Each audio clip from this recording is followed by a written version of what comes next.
All right, it's time to get started. Wow, pretty amazing to see that almost the whole room is full. Thanks for coming here. So we're going to have a workshop about how to build a space shooter game in Flame. And I'm Lukas, and this is Erick. And Hello. We are part of the Blue Fire team who are maintaining and building Flame. So you're getting this information straight from the source.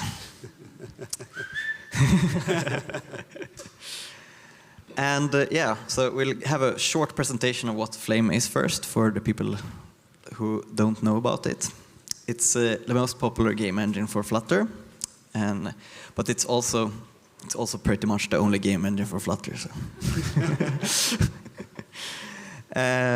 Yeah, we have lots of stars, lots of commits, lots of forks, a lot of contributors, and it's used by a lot of people. And we just released version. Oh wait, we released a new version. Yeah, 181. This slide has been outdated since we release all the time.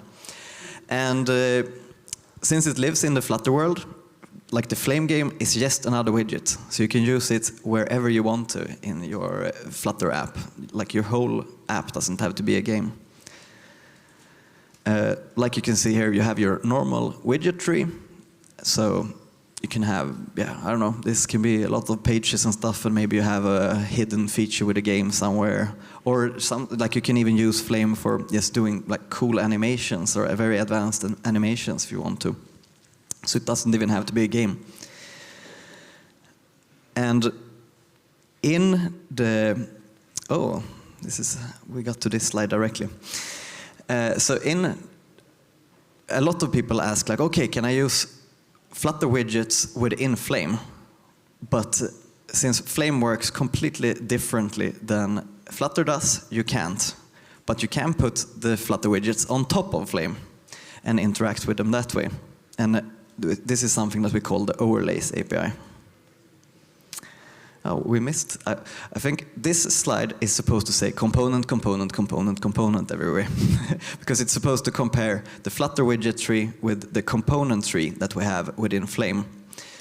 So in Flutter, you compose everything out of widgets, but in Flame, we compose everything out of components.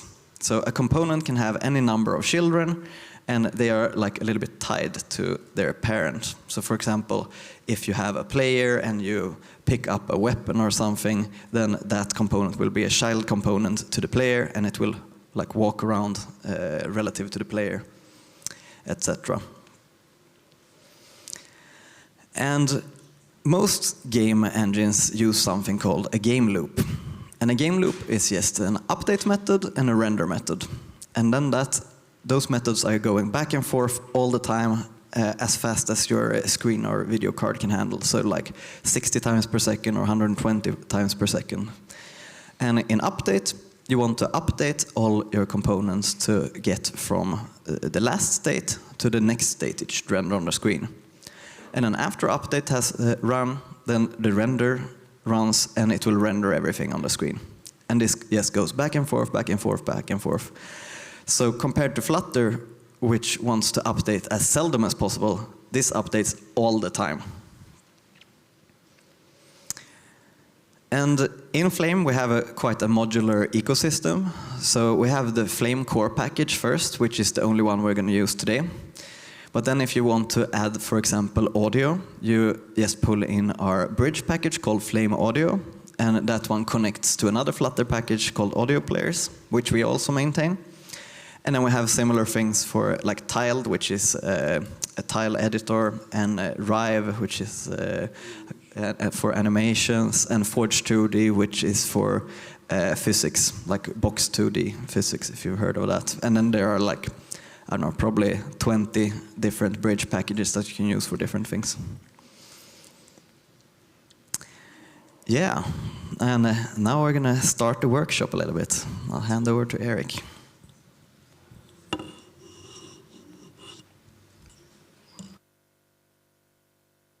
Hello? Yeah. So this is a quick demo, just to tease a little bit what we are going to try to build today.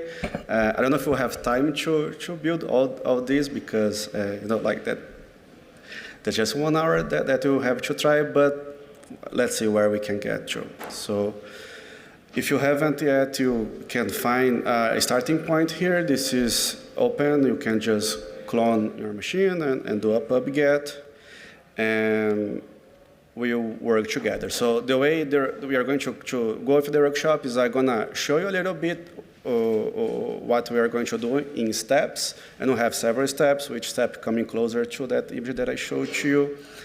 And once I introduce you to the code of the step, I'm gonna code live here, and then we'll give like 10 minutes for everybody to try to finish this, and we'll go around helping you, and then we move to the next step, and so on and so forth.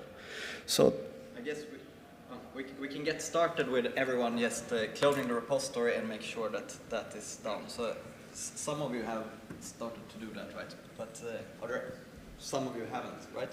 So get back to that one. Yep.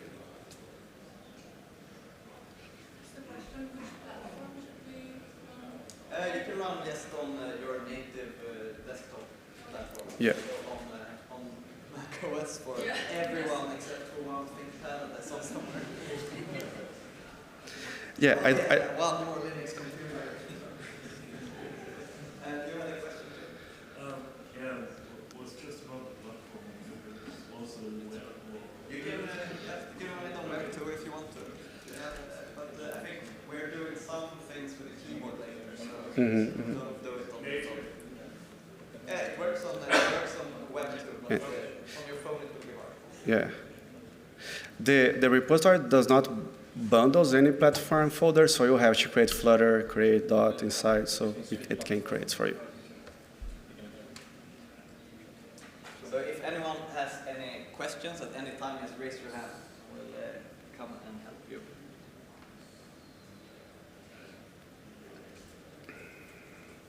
Looks like most people have gotten the code down. Yeah. Ready to run. Let's go to the next one. If not, raise your hand. Oh, looks Nobody, fine. yeah. Okie doke. So yeah, first step, getting Flame to run a simple hello world. So how do you do that? So how big is this? Can everybody read this? Is good? Yes? Also, so once you clone the repository in your machine, that's what you're gonna get, just a simple material app with a simple scaffold and a hello world written in Flutter. So let's change that so we will have the same message but a flame running in Flame. So if you look in the pub spec, you'll note that Flame is already there, so you don't need to do that. So already have the dependency there. So let's just get started. Increase the size of it. It was quite hard to read. Is it good? It's good, yeah. It's Yeah? good, yeah. Awesome. Cool. So the start point of any Flame game is the game widget, which is, like Lukas said, just a widget. So it can just get it here, and it receives a game, which let's call Space Shooter game.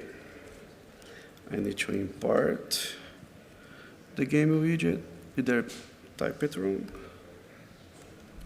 Maybe I need a pub-get.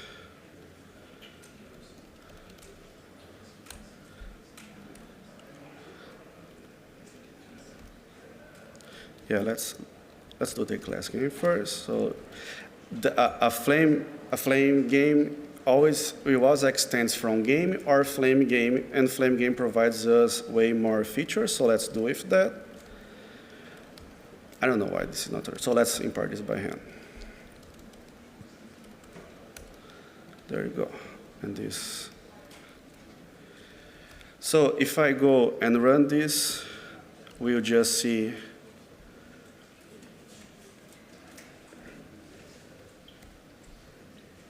a black screen, which is what we expect. There is nothing running, but Flame is running, trust me. And now you're going to put a hello world message. So a Flame game provides you a lot of components, like Lukas mentioned, and components are like widgets. So use that to compose your game and your components and so on and so forth. So to get started, I'm gonna add one of those components that Flutter provides out of the box. That's not what I want, Copilot. And like Lukas mentioned also, components and games can have children, just like many Flutter widgets. And here we are going to pass a text component, which is a component that Flame gives us. I don't know why my outcomp is not working, but we can import it manually. Components. There you go. Cool. So, but we need to pass some things to the text component, like the text that you want to, hello world, and how Flame will render this, because by default you could be using a sprite a sprite sheet font or things like that, but I just want to use what Flutter gives us. So the text render for this component will be, yeah, that's almost right. It will be a text paint, which is another class from Flame that teaches Flame how to draw texts. And it's very similar to Flutter, receive a style that is just a text style that most people are used to be using. I'm gonna pass a color, colors the white. And I want this to be big, because the bigger the better. Font size, 48, yeah. And we have a hello world here. So that's our first step. So let us know if you have any doubt. I'm gonna leave the code here.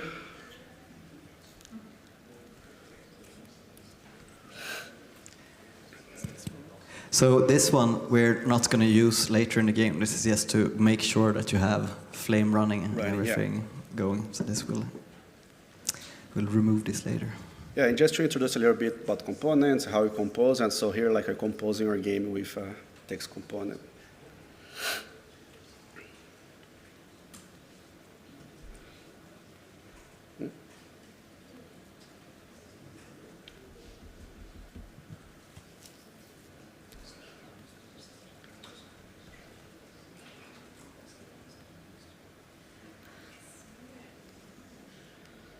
And don't be shy to raise your hands, and we'll come and help you. We're here to help.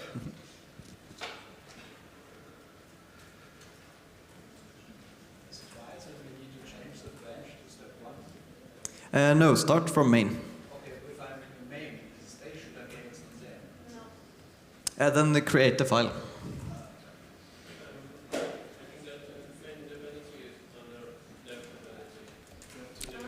Oh, okay, maybe you can start. What is it in step 1, Eric? Maybe they can start on the step 1 step. Yes. Yes? And check that the dependencies are correct there too. Yeah. Yeah, Flame's here. Okay, yeah, start from step 1 then. And, no, yes, step 1. Oh, in main, that's why my outcomp is not working. We put Flame on the dev dependencies. Yeah. That's why it's not working. Live code, hot push.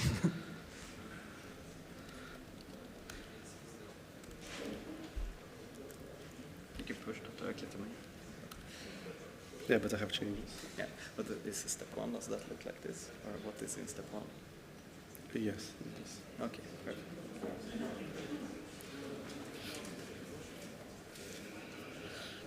So have you managed to get step 1 running? One person?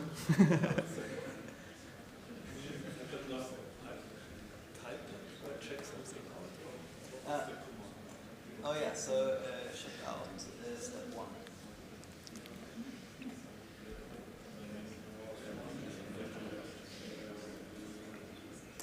Oh yeah.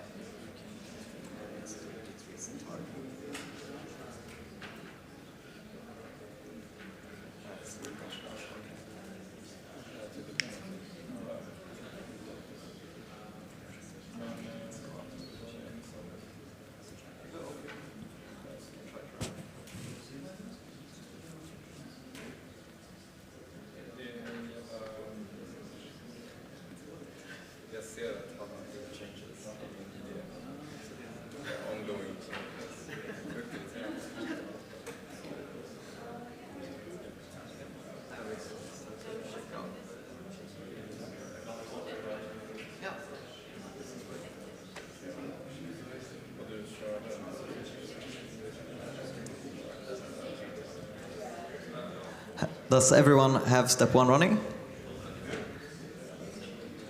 All right. Yes. Yep.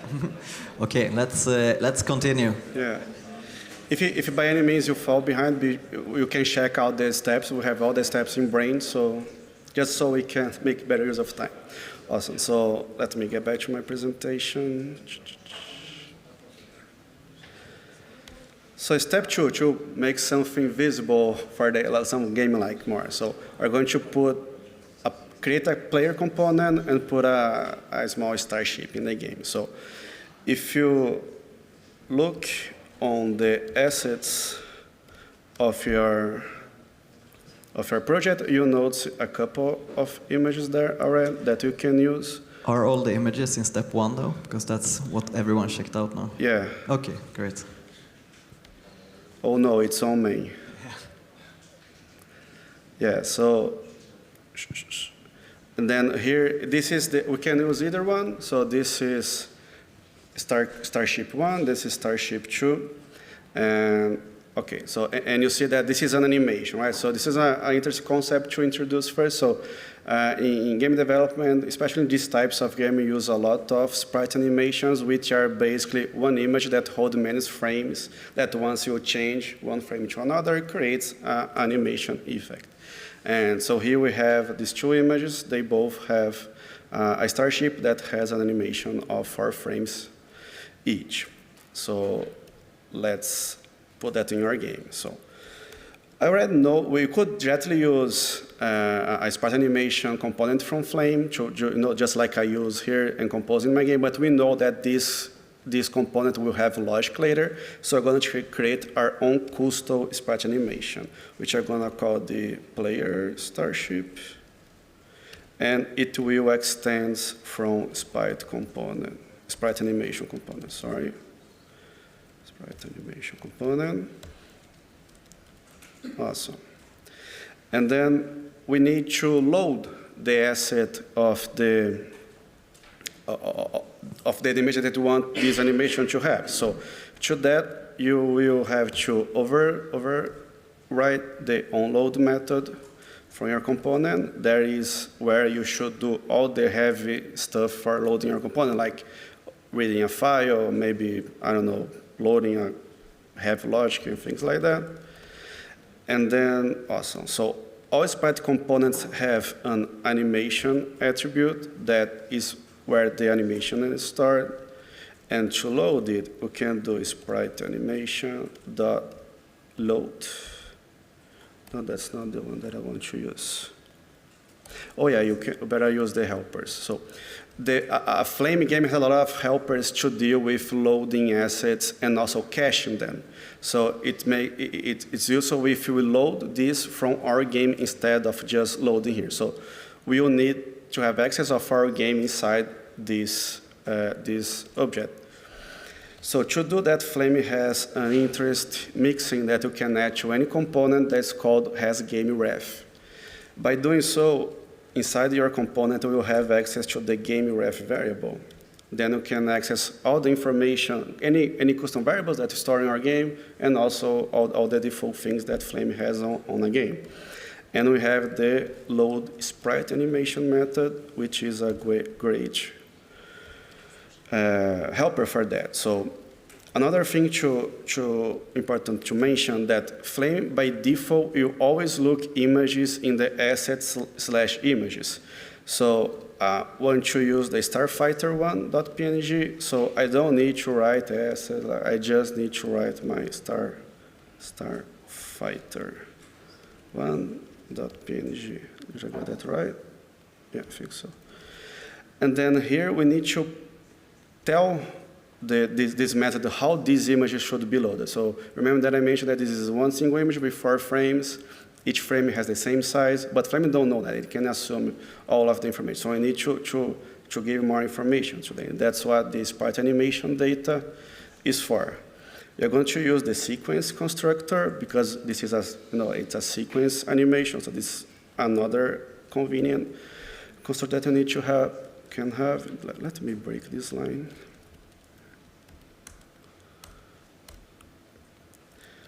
Yeah, so the first attribute, the first parameter is amount, which is how many frames do we have? We have 4. Step time is how much time each frame will appear on the screen. So that is a number that you need to try and see what looks better. I am going to go with 0.1. No, that's too little. 0.1, that's enough, I guess. And then the texture size. So texture size is basically what is the size of each frame. All frames have the same size, so we just need to put here. I know, I already know that each frame is 16 by 16, so you just pass a vector2.all. And this is breaking because I need to wait for this. So we can have, the vector2 is something that is used a lot in Flame, and it sounds very scary because people are like, oh shit, it was so long ago since I did math.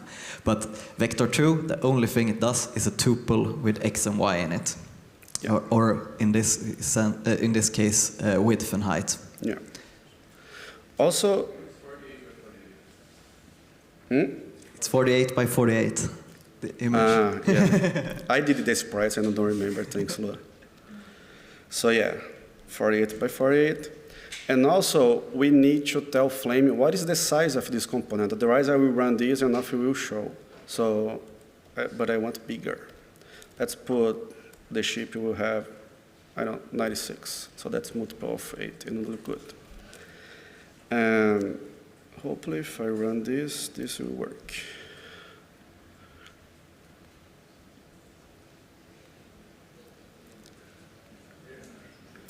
And this not working because I created a component, but I didn't add it to the game. So to add this component there, previously I had to attach component in the constructor, but for this I will just put on the onload. It's just a small preference because I think it's more organized, but you're free to choose what you prefer. And then here I will just instead call add and call my player Starship. Oops. There we go. And it broke.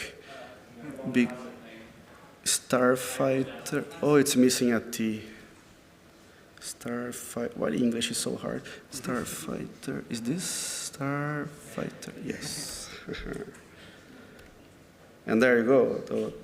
And just to do some final touch, because it would be weird for the Starship to appear here on the bottom, the top left corner of the screen, I'm gonna center it. So I'm gonna change the anchor of my component so it's always centered. That means that the X and Y of my component is the middle of the sprite instead of the top left corner, and that will help me center it. Yeah. So all positioning in Flame by default is done from the top left.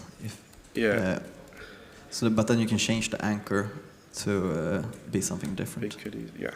And it also spins around the anchor when you are doing angles, for example. And also, so a sprite animation component extends position component from Flame, so it means that it has a position. It also has a size that we are already set in here. And I want the game to position my component, right? So I just added this super call here, so the game can do so. And here I'm gonna basically put it in the middle of my screen, which I can just access the size of the game divided by 2, and then we have the middle of the canvas size, and there you go, our Starship is in the middle. So I'm gonna give you a couple of minutes to try to get it on, and any question, just let us know. Back to the code, yes. And on some later steps, we will we won't pre-code the things for you, and we'll give you some small assignments because yes, writing the same code as we do, like that, you usually don't learn as good from it. Any more questions?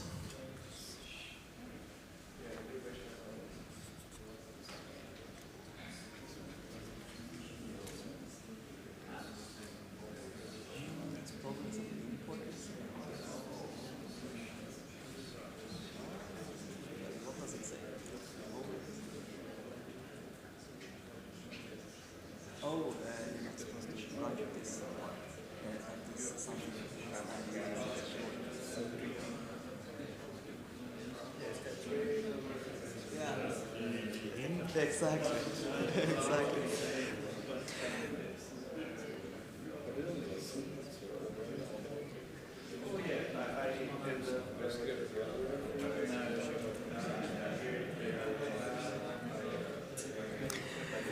So these things that are in the angle brackets here, you shouldn't write them because that is just hints inside of his IDE.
Any more questions?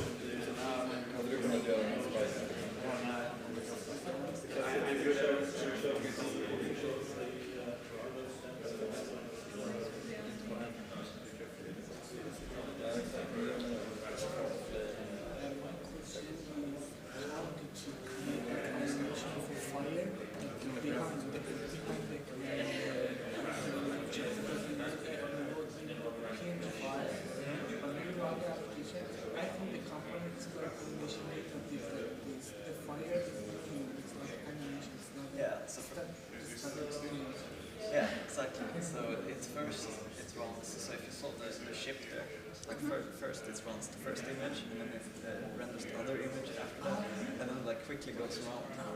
But we don't put our four images together.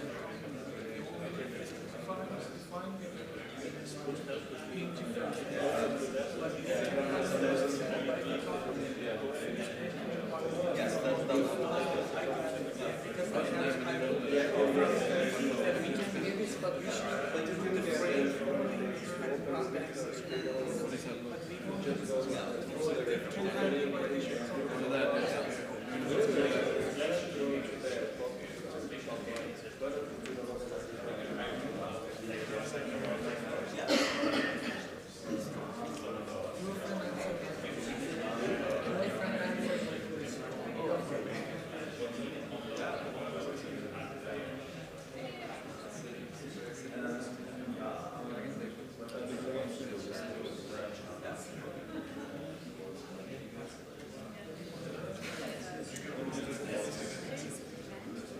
Any more questions?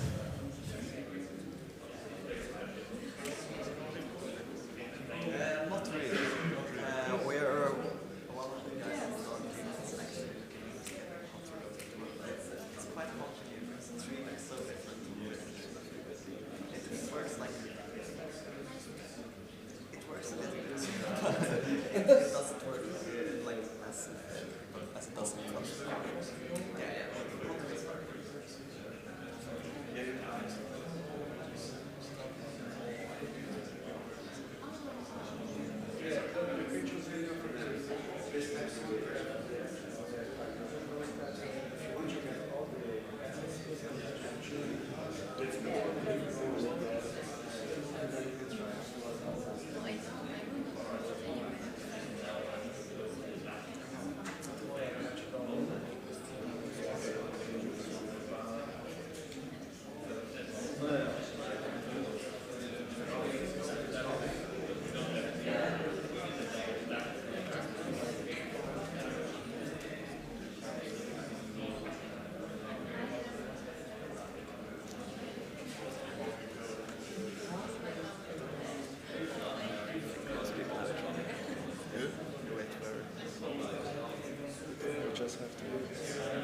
What? We just have 20 minutes left.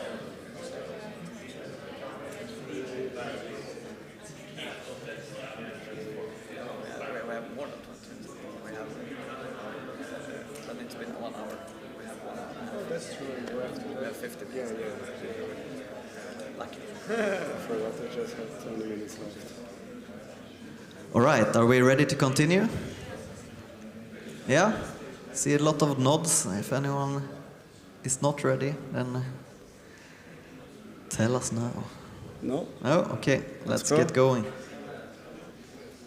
Awesome. So let's add some playability to our game. Right? So let's try to move our game. So since we are building, we are on laptops, so most of our people are running the desktop, let's add keyboard control to the game, right? So to do so, we need to do two things. We need to tell Flame that we have keyboard controls, which is by adding these has keyboard handler components to your game.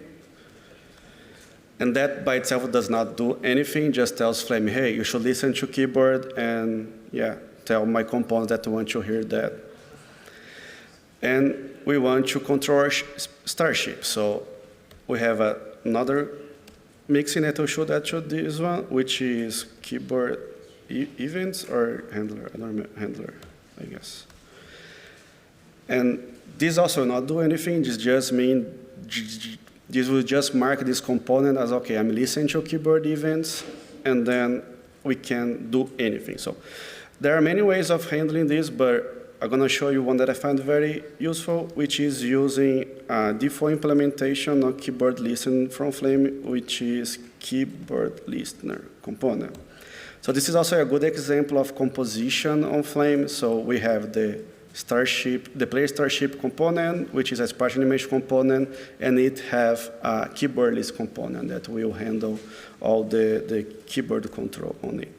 Awesome.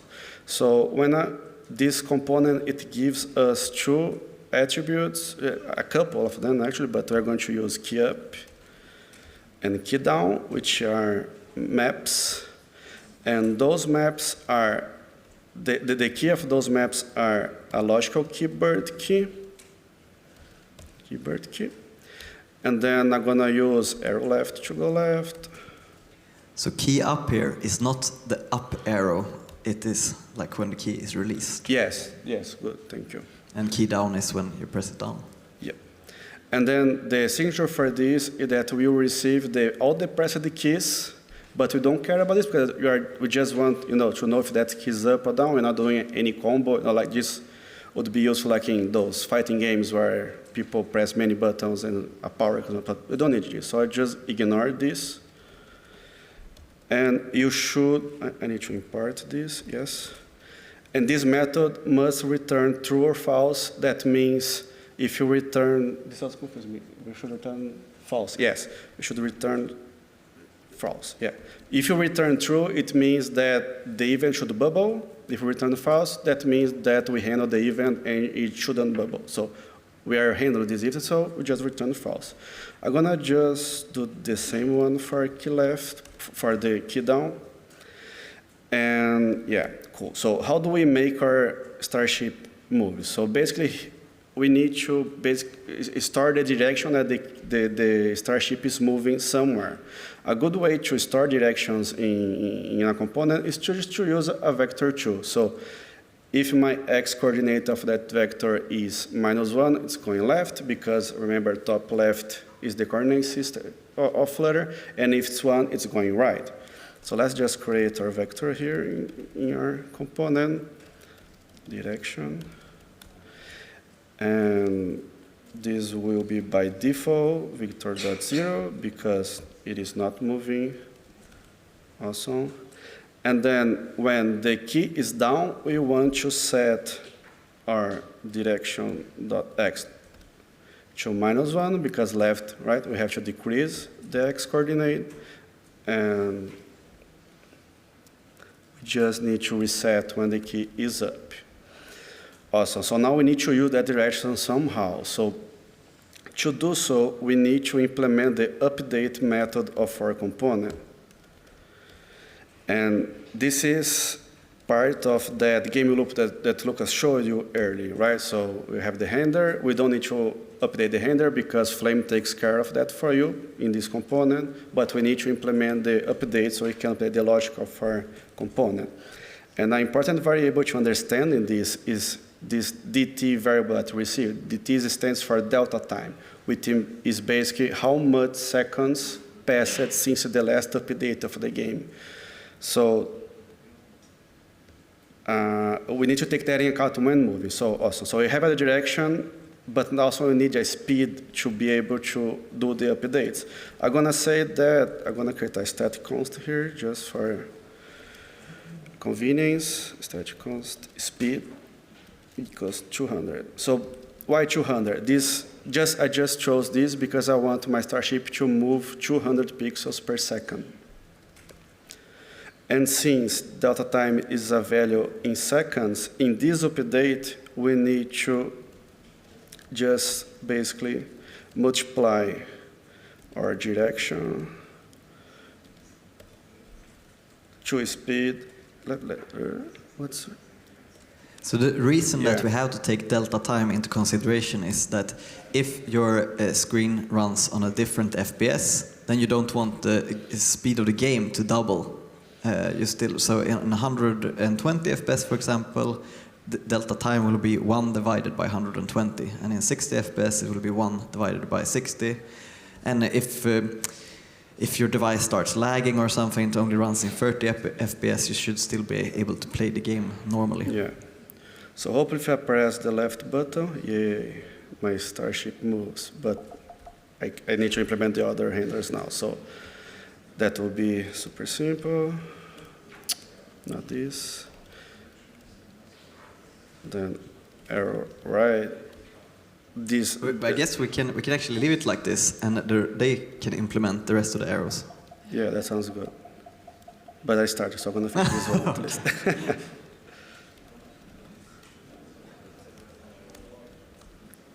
And the same one for up and down. But consider the y variable of the direction instead of the x1.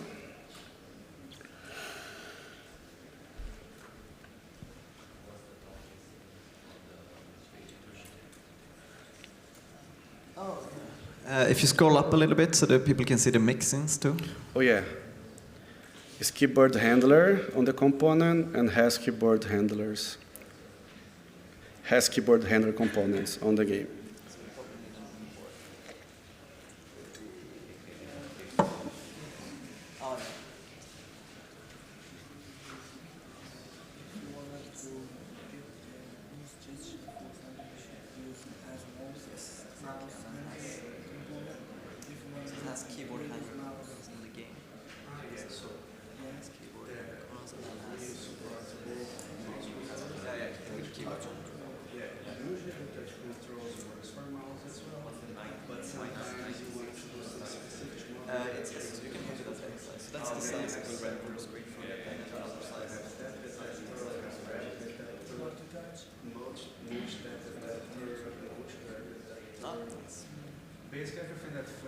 Any more questions around? Yeah?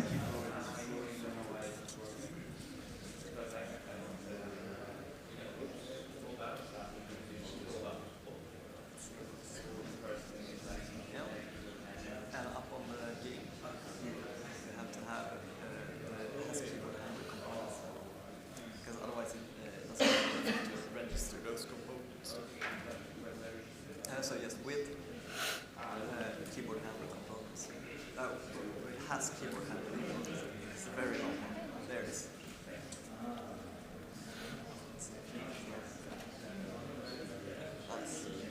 They can implement. Were they going to implement up and down or not? Yeah? Yeah, so you can implement up and down too.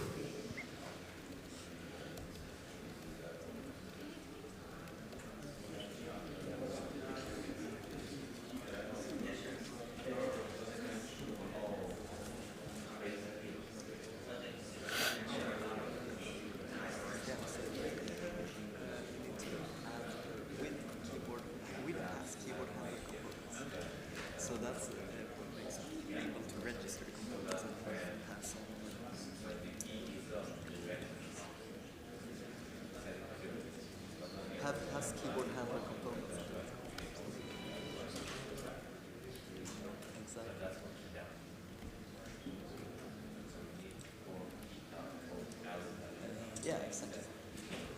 So if you scroll up to the top again, Eric. So the game needs to have all the way to the top. It has to have has keyboard handler components, very long mixing name, but that makes it possible for you to register keyboard handlers in your components, like you do down there on the player starship, which has keyboard handler. But if you don't have has keyboard handler components in the game, they won't register and pass on the events.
Men det kan du väl kolla på. Sen kan du ta bort den bara.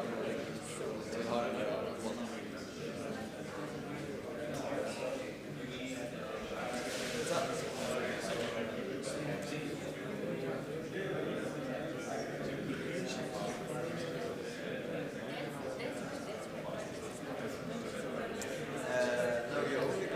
Yeah, yeah. Oh, you get the speed in the same. Yeah, so you would have to do toggles if you wanted to.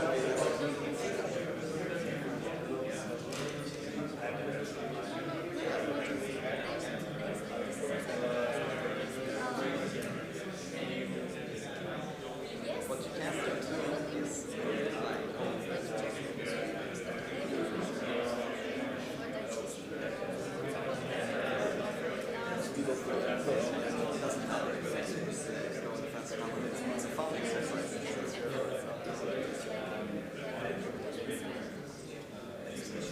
why it's going twice the speed.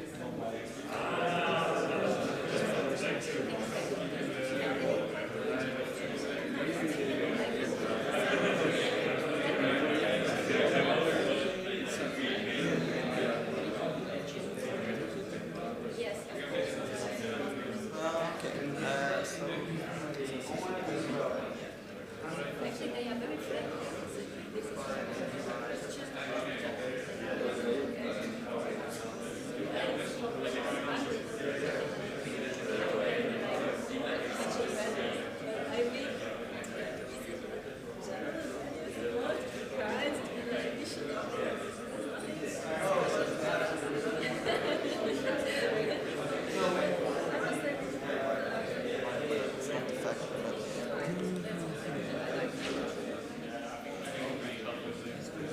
Looks like it makes sense.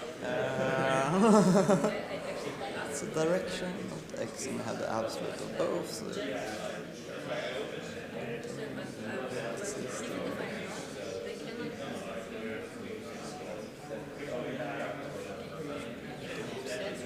if you do some prints there and see what the curve is.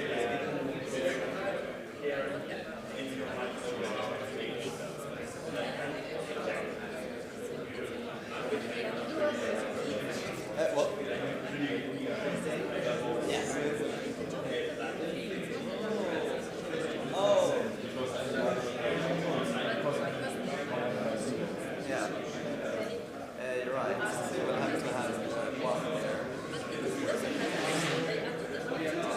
Already crashing somewhere inside.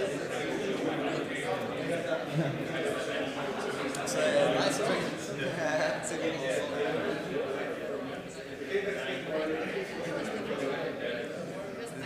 Did you have some problem? A weird problem. Everything was really the edge of the screen, like if the camera was translated. We looked Oh, I think never mind. If you look at your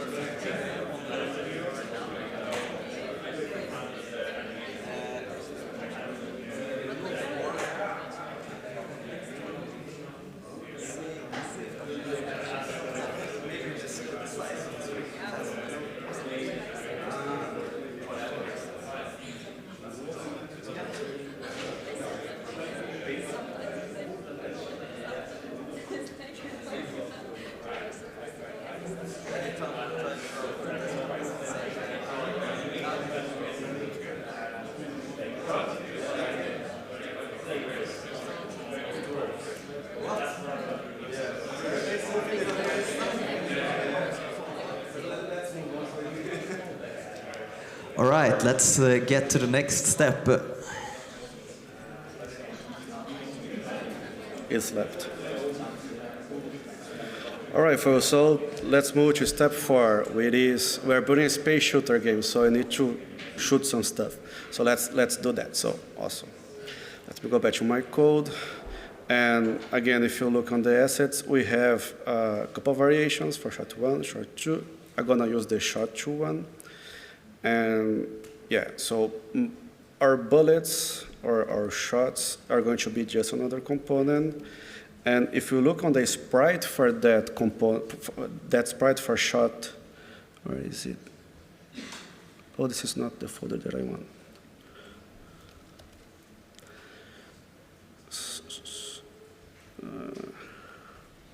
Okay, how can I know the name of the? Okay, yes, it's images. Shot. So this is the image for shot. So it's just another animation. So we're going to use a very much the same idea of the player one. So my shot's gonna be a sprite animation component that has game ref because we want to use the game ref to load the animation. Then I'm gonna be lazy. I'm gonna copy this. So we're only talking about the second simplest component here, like the sprite animation component, but one of the simplest ones is called sprite component, and that's when you just want to show an image on the screen. So for the people that haven't done game dev before, sprite pretty much just means image. Yes. Then this should be shot, and it has 4, right? 4, and this is 16 by 16. Awesome. So this should be enough for a shot. Now we need to place them on the game, right? So I'm gonna do a shot. Everybody, the space key is released. So on the larger keyboard, on our listener, I'm gonna add space. And also ignore this. We don't need. Return false. And then I need to add that component to the game. So no, I don't want this. But we need to add the shot on the position that the starship is now, right? So I'm gonna create a constructor here for my shot. So the shot, we don't want it to be a child of the ship, because if it would be a child of the ship, it would move in relation to the ship. But we want it to be like, once it's been shot from the ship, we want it to live by its own in the game. Yeah, and I'm gonna give the size 32 to my shot in the game. And the anchor center as well, so it's easier. Let's format this. And position will be the position of my own component. And also, even though we just want the shot to be created on the key up, we also need to handle the key down, because if we don't, we're gonna see that annoying bell that the browser or the macOS does. But we just returned false. I'm gonna even make this a one-liner. That's wrong. Yeah. So this should create the shots. That's wrong.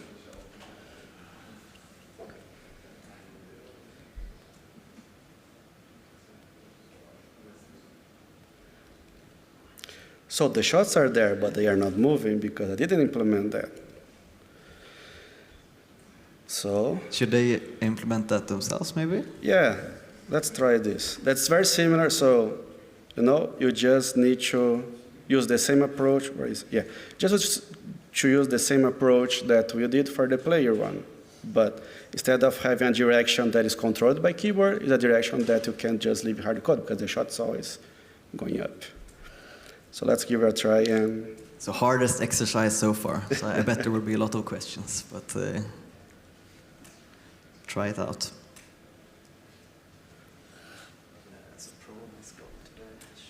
yeah, here you go.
stuff from maybe we will make it one. We'll see.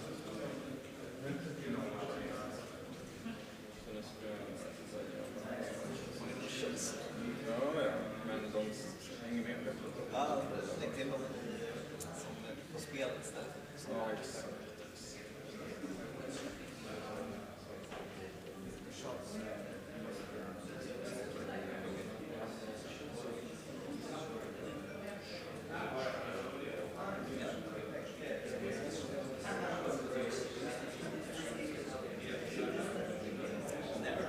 So you can, like that is something I don't know if we handle it now, but that is something you should have in the update. So make sure that if you're outside of the screen, it should be removed. For example, for the player, if you're not on the screen, then you can actually implement on the player that it can't go outside of the screen. So it can be like an extra exercise. So that's what you will do is check the update method where your position is. Less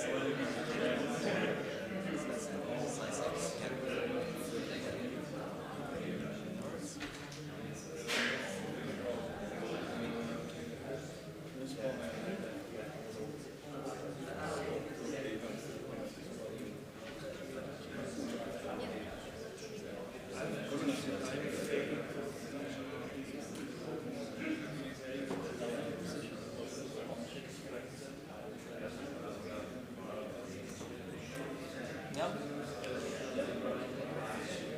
What did you mean?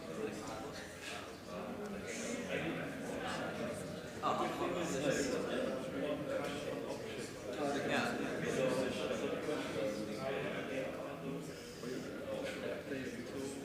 To dispose that.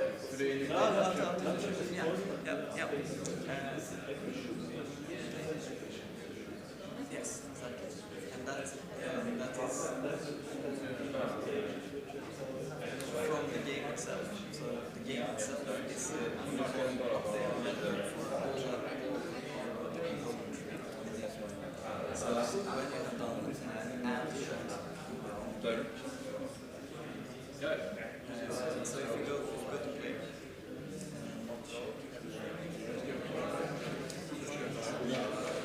yes, it should. So here it is. And single shot. That is, it gets keys and it's like the core game is running perfectly. And that means that the game will call up the memories of the time. So that is the one that keeps track of the game. Yeah. So if you would exactly. And so later, now your shots are still living somewhere, but way up there because they're never due. So the game is still keeping track.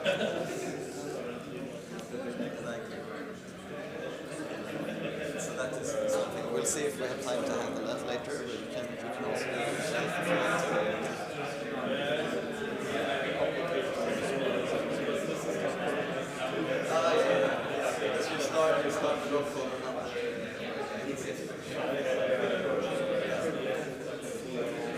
Yeah, you can copy down all the assets if you want to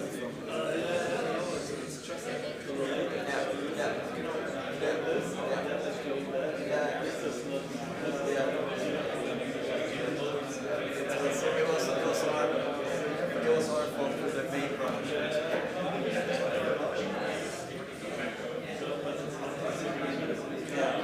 Yes, that's questions.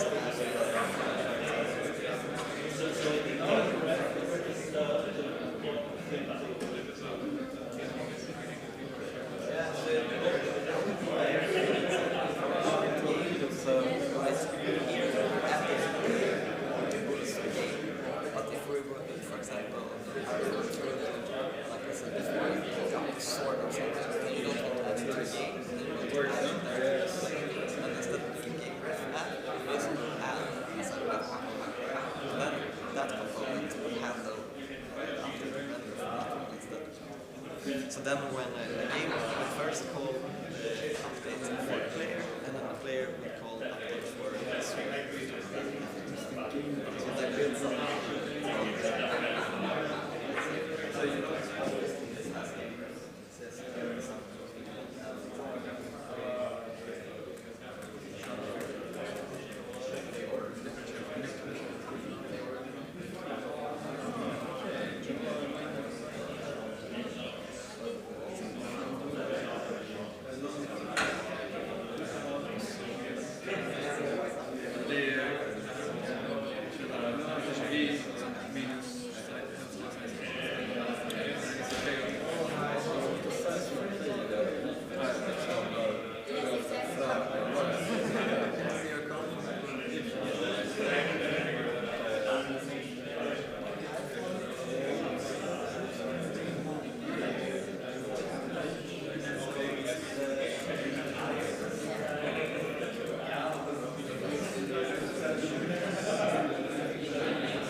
So it won't be one because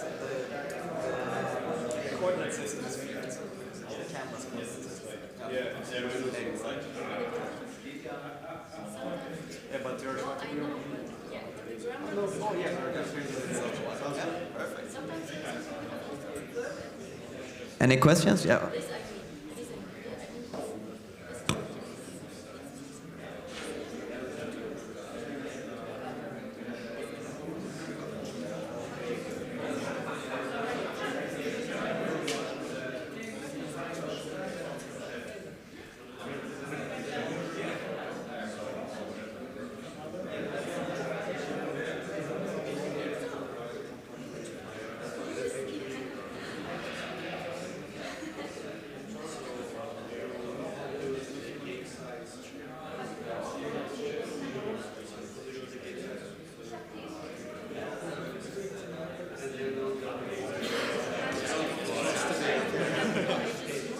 And you can, if you're still, you can also go outside.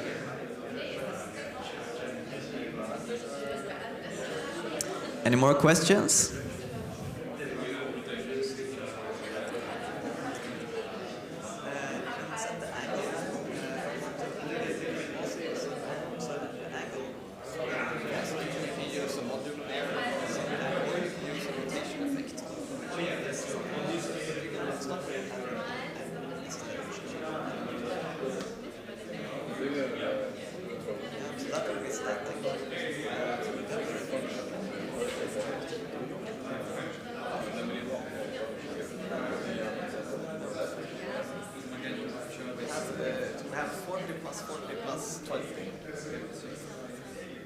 I think so too, but he said that we were at that time.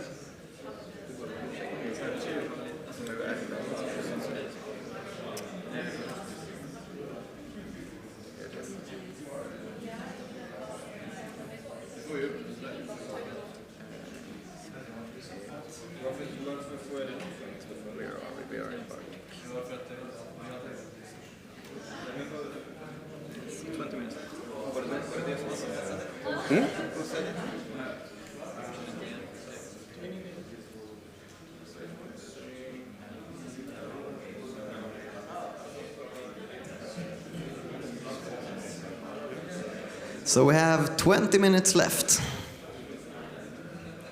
So we're heading on to the next step. All right, so now that we have some shots to be done, and I just realized that I named my class wrong because English is hard. But let's do the next step and give something for the players to shoot at. So I'm gonna make this cool spawning of enemies on our game. So awesome. Just let's check our enemies sprite. So this is not the one. So just another animation like we are used to, 4 frames. And this is, 16 by 16. So cool. So this is a little bit more complicated. So like we are seeing here, we are spawning enemies through time. So we need to do something, like we need to add enemies at a certain game time period also. And Flame has an interest component for that, which is a timer component, which is seems fit to what we need to do. So in our onload of the game, we're gonna add a new component. This one I use directly, I'll not create a custom one, which is a timing component. And this is what is the period of the tick. So if I put 1 second, I will have a call on this for every second. Let's put 1 second. Then I can pass a 1 tick callback. We need to make it repeat. And we want it to, what is the variable? Outstarch, true. I think that is default. I don't think it is, otherwise I would have a lint error.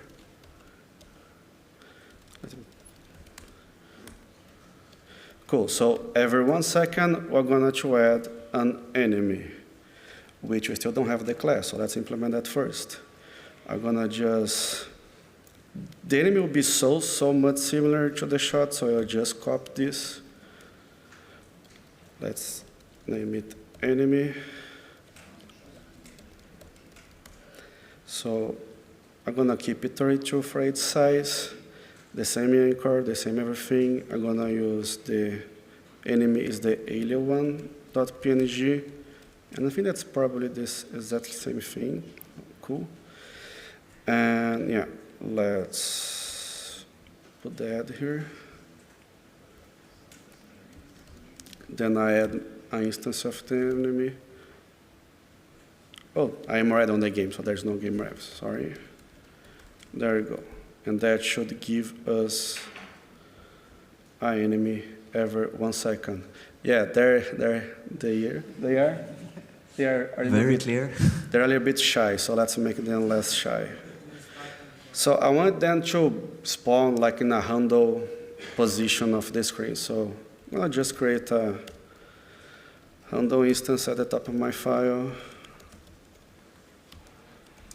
So usually when you write this, you won't write everything in one file. You will have like one file per component, but now since we're live coding it, we just put everything in there for simplicity. So the X position of our enemy will be our handle.nextDouble. So nextDouble will give a number from 0 to 1, and we can simply multiply that for the widget of our game, which can get from size.x. So that should put enemies. Oh, here it is. But let's make them go down, which is the same idea of the shot, of the player.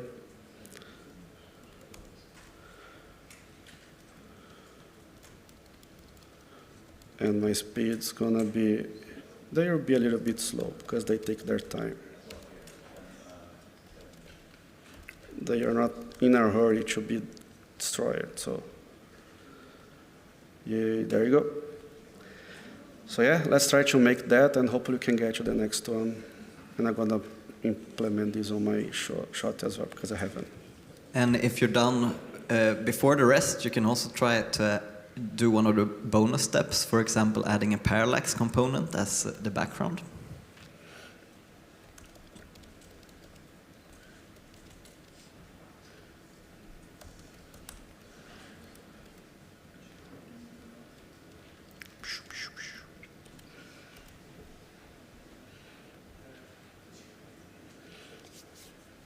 I'm gonna leave the timer component here for reference, as the enemy is very similar to the shot. Where it is, here we go.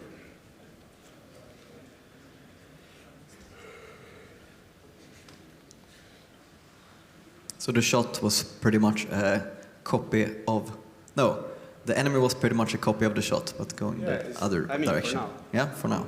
For now.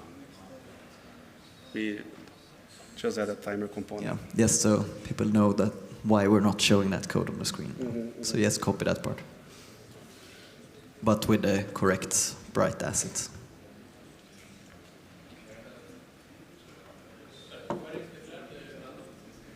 Sorry? Oh, it's built into Flutter. It should be. Oh yeah, it's start. Oh yeah, it's built Math. into Dart.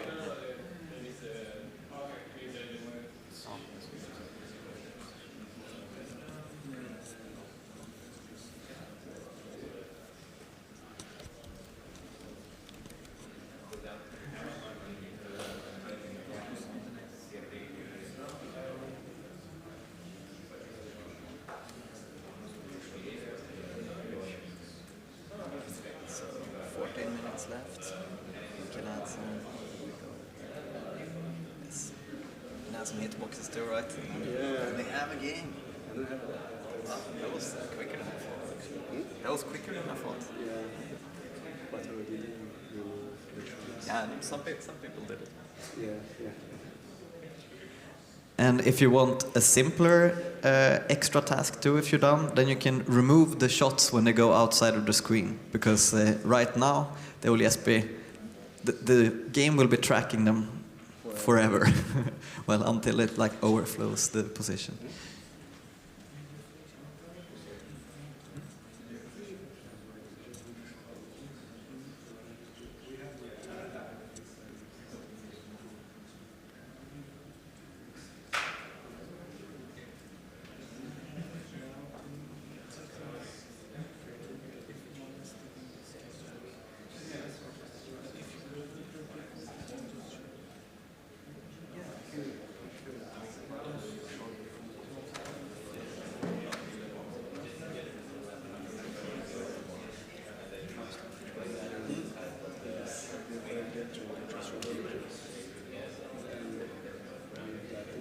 Yep.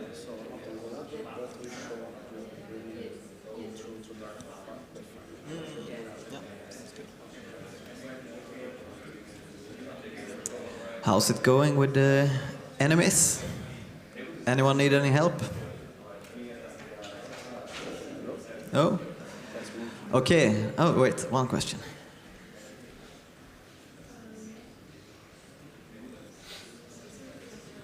Ja, det är för att det är istället för... Ja, men nej, det är fine. Kolla där du lägger till den.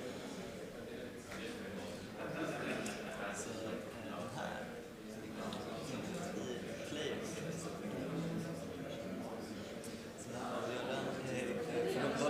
Så då lägger den till den i spelaren istället. Det är därför den kommer när spelaren.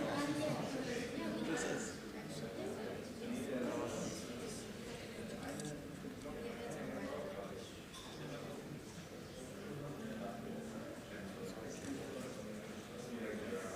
Ja, särskilt när man har en fil med alltihop. All right, let's get some collisions going. One more question here.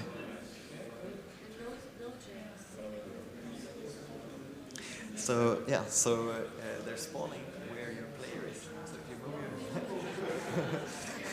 so that means that you have added the timer components to the player instead of to the game. So you can just, it was actually exactly the same problem that she had. So you just move this node up to the game instead of inside of the player. This will add timer. Yeah, exactly.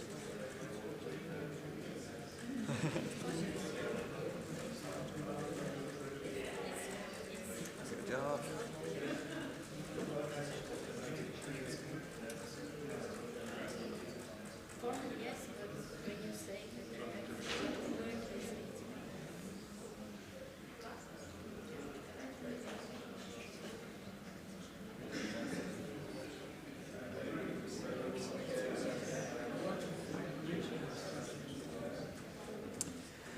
Okay, only a few minutes left, so let's do the look at the collisions, and then you can ask us questions afterwards too.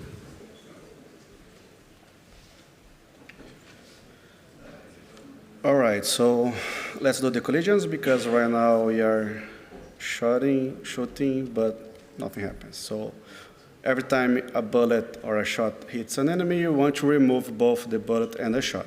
Awesome. So just like the Haskell board handler components, we need to tell Flame that it needs to look for collisions. So we have a Hask collision detection mixing that we need to add to our Flame game. And again, this just doesn't do anything by itself, just says that your Flame game, you need to check for collisions. Awesome. So collisions need to take into account hitbox, right? So Flame knows what is the collidable area of a component. Hitbox are just components in Flame. So to do so, we just need to go, for example, to our shot component, and I'm gonna add a hitbox to it. So I'm gonna just add a rectangle hitbox,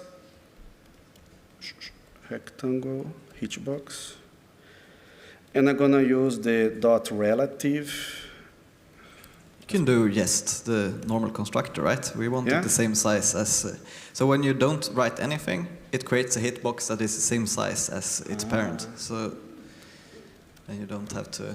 it's very easy to add hitbox like that. And Yeah, we have like hitbox rectangle hitbox, circle hitbox, and like polygon hitbox Polygons, that you can yes. use. Also, so I add the hitbox for the enemy, I add the hitbox for the shot, and now I'm gonna check on the enemy if a collision happened, and if so, they will be removed from the game. So to listen for, to add a listener to a component, you can add collisions callback to them, and then you can implement one of the collisions callbacks. So I'm gonna use the onCollision starts, and this is wrong, position component. Cool. So the signature of this method is you receive a set of vector2, which are the intersection points where the collision happened. You know, we don't need to use this because we just want to know if something collides, not where they collide. So I'm going to just ignore this. And I can't ignore this because I must show super, sorry. Yeah. So, and the second argument is who collided with this component. So everything that is collidable on Flame is a position component, so that's why we receive here a position component. And we want to check if the collision happened with a shot. And if so, we are going to remove the enemy, which is this class that we are now. And I'm gonna also remove the shot. And if I didn't miss anything... So we have a question here, yeah? Yeah, so we have added has collision detection on the game, but you don't have to add any mixing. Oh, and then to get the callbacks on the component, there you add just collision callbacks. Yeah, and then you get this on collision start you can use. There is also on collision end and just one called on collision, which is ongoing. And now I can obliterate them and send them back to where they came from. Nice.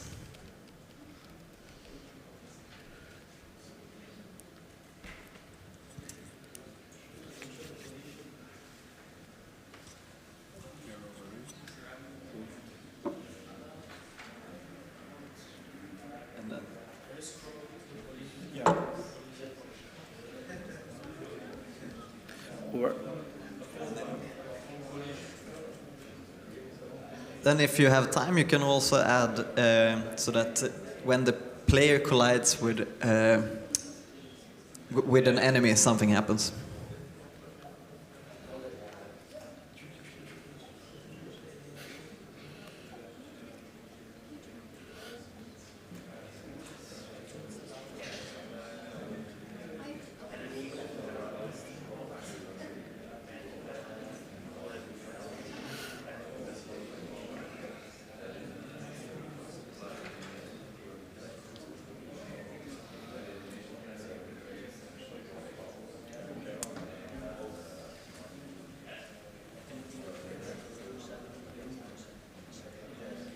So then you want to recreate the player completely. So first you want to remove it from the... You can do that too.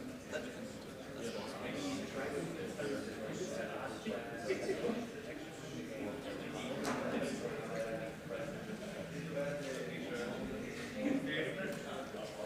Are you sure? It looks like this one is good. Is it? Maybe try another one.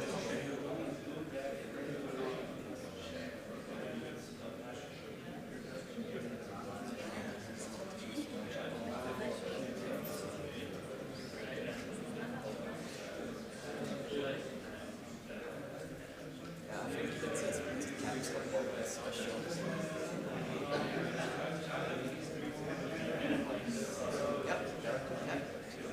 Yeah. I think it's like key.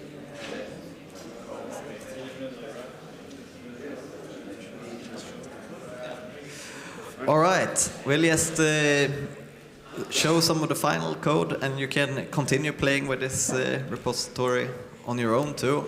And if you have been to the Invertase booth, we have like a little kind of competitive space shooter game there too that you can play. And that game is also open source if you want to look into some bigger game. And that one is called Light Runners.